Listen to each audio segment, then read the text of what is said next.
The Center for Innovation and Technology is offering you a golden opportunity to speak directly to your market at an affordable price. We also offer media training workshops, live streaming, documentary production, and events management. Get in touch with us today on the following numbers: +263 867 711 0290 or 0718 100 235. Don't forget to subscribe to our social media platforms. Like our Facebook page, Center for Innovation and Technology. Follow us on Twitter @SiteZW. And you can also check out our website, www.site.org.zw. This was the first time that as part of the policy observers, in addition to African Union and SADC, other observer groups were also allowed to come in. And we saw observers like the European Union. European Union as an observer group was there as well. Then we have the Commonwealth. Then there was this ZEOM, Zimbabwe International Election Observation Mission, which was formed of IRI and NDI. So those observer missions were also there. Then we had the biggest observer group, the domestic one, which is ZESN, which was on the ground. And then we had other permutations of SADC, like the ECF, SADC ECF, SADC Parliamentary Forum. Then there was COMESA, which was also there as well. Some of the statements that were made by the observer groups. And some of the observer groups, their statements were quite positive. With reference to 2013, there has been a lot of improvements that have taken place in the election process. So the benchmark, if you put 2013 and see the 2018 elections, there had been a number of improvements. But then, as you go around in terms of the details, what these observer groups are saying, how they are qualifying the statements. And one point I would like to make that by doing this analysis, there was an issue that some observer groups, which are the EU, Commonwealth, ZESN, and the ZEOM, they had the detailed reports. But for the others, like the African Union, SADC, COMESA, and other forms of the SADC, PF, and ECF, we are just relying on the preliminary statements. And at the end, we will come down to, how does it is important that the timeline for the observer reports are very critical. Because if you have a report coming after 1 year, who is going to look at the report? You are having a conference now. You would like to see the inputs of African Union and SADC while you are discussing this conference. As ZEC also reviews its processes, and if those reports come after that, then again they don't find inputs into the processes which are ongoing. In terms of the statements made by the observer groups, the African Union, they say by and large the process was peaceful and well administered. This is the best I could get out of it. So this is the qualifying statement that they are making. By and large, the process was peaceful and well administered. And the one from SADC says the pre-election phase and the voting proceeded in a peaceful and orderly manner and were largely in line with key provisions of legal and constitutional framework and in conformity with the SADC principles and the guidelines on governing democratic elections. So at least the SADC one is more qualifying in the sense that they are referring to their guidelines and standards. African Union also has their guidelines and standards, but they did not relate to that. Then the European Union, as such, many aspects, like they have mentioned a lot of issues, and then the final statement, they were saying that many aspects of the 2018 elections in Zimbabwe failed to meet international standards. Again, their reference point is to the international standards on elections. But then, when you read the statements, they are putting a word many aspects. Now, many aspects, again, it's up to the reader to decide. Is many the majority of aspects? If there are 10 key areas, were 8 not met, were 6 not met, were 3 not met? So again, the statement, it refers to some standards, but it's vague in terms of which aspects that they are talking about, in terms of if you're trying to categorize numerically. But obviously they mention a lot of issues and then they make the statement. Then the Commonwealth again puts a lot of reasons, and then they say for these reasons we are unable to endorse all aspects of the process as credible, inclusive and peaceful. So again their statement says that we are not able to endorse all processes. Maybe some of the processes they are able to endorse. Then the Sion one, they say notes several improvements to the electoral process compared to the Zimbabwe's past election, though equally important shortcomings give rise to deep concerns that the process did not make the mark. So now again, it becomes a very generalistic statement that did not meet the mark. What does it mean? But that's where you have a difficulty in terms of gauging the statements that are coming out.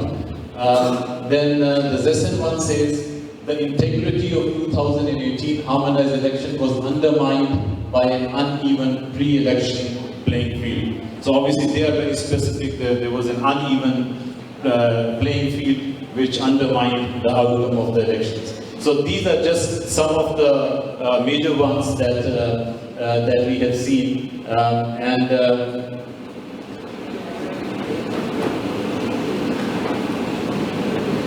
in terms of the areas that I would like to put it here, my colleagues, they mentioned some of the areas, like James was mentioning 6 areas where they put down some of the issues. I would put down in terms of the key areas like 6. One is obviously the overarching one is the legal framework, because there is this question of how legalistic approach the organizations take. Like there was this observation as well that ZEC is taking a very legalistic approach, but eventually things are contested in the court of law. So that is important, that the legal framework has to be very clear. Then the election administration part, which is the entire aspects of work that the election commission is supposed to do to conduct the elections. Then the election environment, the whole discussion around the campaign environment, the aspects of incumbency, the role of traditional leaders, the role of security forces, all that comes in. Then the public outreach and engagement is extremely important. And this includes the engagement of the Electoral Commission, plus the overall voter education and civic education that is taken before the elections by the ZEC, by political parties, by the civil society. Gender and inclusivity is extremely important, because these are the groups that in this issue of bias that I talked about, they remain behind in terms of participation of the election process. And then the media coverage is another critical one. In terms of the legal framework, there are a set of recommendations that are set by all the observers. I categorize it where all the observers have indicated something and where some of the observers have identified. So these ones are across the board, whether it's AU, SADC, EU, Commonwealth, in one form or the other they are mentioning it. So harmonization of the Electoral Act with the Constitution. It's talked about a lot, but this is one of the key areas that has been indicated. Adoption of political parties law to regulate political parties.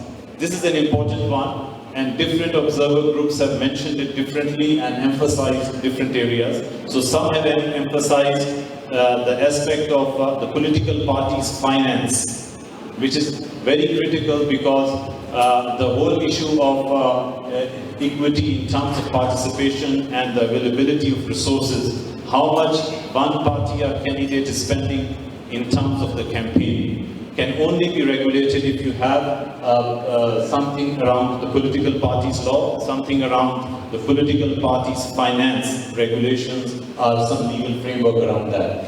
Then consideration to be given to diaspora vote. This is again being said by all. Complaints regarding partition role played by the traditional leaders and introduce effective mechanisms to enforce the constitutional provisions prohibiting traditional leaders from partisan activities.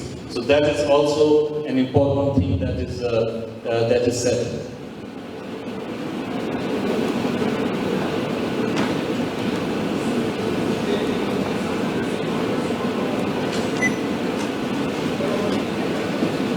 Then in terms of some of the observer groups made recommendations, independence of ZEC was mentioned by at least 3-4 observer groups, not all of them, as one of the key areas where they talked about the role of the executive, they talked about the appointment of the commissioners, they talked about some approvals by the ministers. So different things have been mentioned by the observer groups.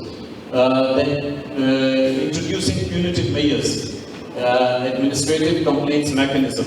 These are some of the other important things which they said that there needs to be some punitive measures if there are violations of the code of conduct, violations of the electoral law. Then undertaking new constituency delimitation, considering that in 2018 there was a wide variance between the constituencies with lower registration as far as 14,000 and the highest one being around 70,000, whereas the mean needs to be around 30,000. So you had constituencies which were underrepresented and constituencies which were overrepresented. Then revision and strengthening of election dispute resolution is an important one. Then elimination of provisions of COSA in IPA that are contrary to the Constitution and international covenants. Constitutional amendment to ensure judicial appointments and funding is free from political influence. And also some of them mentioned around the training of judges to be done. Then the next area that we are talking about is election administration. And is this mine? On election administration, there is different aspects that have been looked into. So voter registration was one key aspect. And in terms of voter registration, there was the final versions of the voters' roll. Again, this was set by all the observers. Including the AU and SADC pointed out that the voters' roll was provided late, the final voters' roll. The preliminary voters' roll was provided before, but the final voters' roll came only a few days before the election, which meant that no audit could be done or no quality assurance measures could be taken. Then there were no clear timelines on the preliminary voters' roll, provisional voters' roll, final voters' roll. These need to be made clear. Then there are anomalies with regard to addresses, and to make sure that the voter roll is more accurate and it enhances the registration in under-registered districts. The under-registered districts issue is not highlighted by all of them, but a few of the observer groups highlighted the issue that provinces like Harare and Bulawayo especially Bulawayo had, I think, around 63-65% of the eligible voters registered. So that is one of the issues that has been indicated in voter registration. Then the next one is on the candidate registration, where there was obviously a lot of mobilization and interest, but then there was poor conduct of the primaries. So you see the issues, the violence, the intra-party violence happening during the primaries, and this whole issue of patronage politics comes in also. It starts at the primary level in terms of participation of the interested candidates. So that's one of the key things that has come out which needs to be addressed. Then candidate nomination fee at times are very high, and obviously deter those people from participation who don't have access to such resources. And the third one, which is the technical one, was that the voters' roll was not provided to the candidates. So the signatures that they needed from the supporters could not be authenticated because they didn't have a voters' roll. And the other one, the second one on the election administration is around the polling day. The voters, I think this is set across all the observer reports that voters being turned away in some polling stations. Now it's varied depending on how many observers were there from the different groups. Like ZESN had the maximum number of observers on the ground. So if you see their report, they identify that in how many instances 1 to 5 people were turned away per polling station, how many instances 5 to 10. So that's, I think, one of the most important area needs to be looked into for the polling day, because otherwise everybody accepts that the polling was done in a very efficient and effective manner, but there were people who were turned away. Either they were not on the voters list for that polling station, or they did not have identity documents. As my colleague was saying, there was a lot of impression among the people that the voter slips could be used as an identity document, and then they were failure to find the name of the voters roll, or where there were multiple polling stations in the same location, they might have been in another polling station. So this is some of the issues that have been highlighted. Poor IT, especially at the time of counting, was observed. So what needs to be done in terms of the recommendations coming out from the observer is, observers are increasing and standardizing the length of the training for the polling staff. Then addressing issues of fatigue, because a polling staff, they start at 6 o'clock in the morning.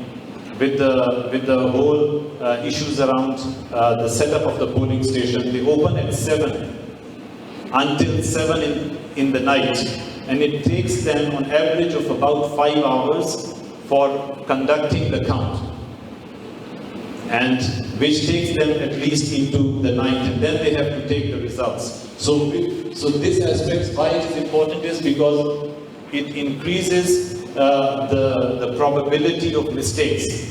If a person is tired, they will make more mistakes. So it is important to address this issue. Then the posting of the voters roll outside the polling station. So if people, even before they queue up, they can look at the voters roll, find their name, and make sure that they are at the right place.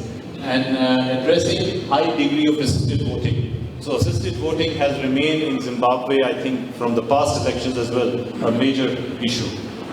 Then on results management, again, across all the observers, they say that this process needs to be streamlined for the tabulation and transmission of results. The observer reports, is important to understand that they did not identify issues in terms of the counting process or the tabulation process as such, in terms of transparency issues, but what they've identified is to streamline the processes so that it becomes more efficient and effective, and the mistakes that are there can be addressed at the different levels. Then ballot paper, we all know about the issues around the transparency issues on the printing of ballot papers and the postal ballots, because the procedure was not clear to anyone. How they were doing actually the way a special vote was done. This is how the police was doing the process, rather than the process of using it as a process which is has the secrecy of vote. So the secrecy of vote in postal ballot was compromised. Then the other area that I think my colleagues have dealt on depth on these one. So I won't go into the details, just I will highlight some of the key points. Like on the election environment, there are challenges in the area of level playing field. And level playing field does, it has to do with the use of incumbency, the use of state resources, all these schemes, the food aid scheme that you talk about, how those resources are channeled and how the voters are influenced. So the recommendations are to create enforcement mechanism, ensuring that government resources don't serve partisan needs. So that's an important recommendation that is coming out. Then on the code of conduct, that the observers, commented on it, that there was a code of conduct that was finalized before the elections. There was a peace pledge that was done, but then the implementation of the code of conduct is where there are challenges, because again there are no enforcement mechanisms. And the MPLCs, the multi-party liaison committees, which are an important conduit for implementing the code of conduct provisions, was not very effective, especially at the level of the national level. Provincial ones, obviously they didn't have that much of politics into it, so they did play their role, but the national one was very ineffective. Intimidation and violence. I think different words have been used. My colleague was using another word for at the level of intimidation, but the observer reports which I picked up, they've used two words. They've used soft intimidation and smart intimidation. So now this aspect becomes much more difficult to gauge, that if you have this type of intimidation happening, how do you address it based on the legal framework? How do you address it based on the enforcement measures? This is something which has been identified, and the AU and SALEC, they refer to the inputs coming from the opposition party. They did not themselves indicate that they saw intimidation, but they indicated that. So, and then the security forces, I think, has been discussed around in terms of the role of the security forces. But in terms of the observer missions, what they talked about more is in terms of the post-election violence. That's the major one that comes out in terms of the role of the security forces. Then we have the issues around public relations. Everybody know in terms of the poor preparations from the ZEC side and how they interacted in terms of communicating. So there's a list of recommendations. You can get this presentation as well, and I have a more detailed analysis that you can go in your free time. But it's just putting across some of the things that ZEC needs to do in terms of reaching out and improving its public relations. So the top of it is actually, having a strategy for communication and the improvement in the MPLCs. So my time is running out very quickly, so I will just skip a few things and gender and inclusion is an important one, where obviously the discussion even in this conference needs to happen in terms of what are you looking in terms of the quota system for the women moving forward. Then the whole issue around the toxic and misogynistic political environment against women. Women as candidates, women as voters, women as head of even the Electoral Commission. So, and the whole issue around the social media, how it was pervasive against in terms of attacks on women. And then with regard to the people with disabilities, the adherence to the international provisions is important, which Zimbabwe needs to be signatory to. Zimbabwe is not currently signatory to those provisions.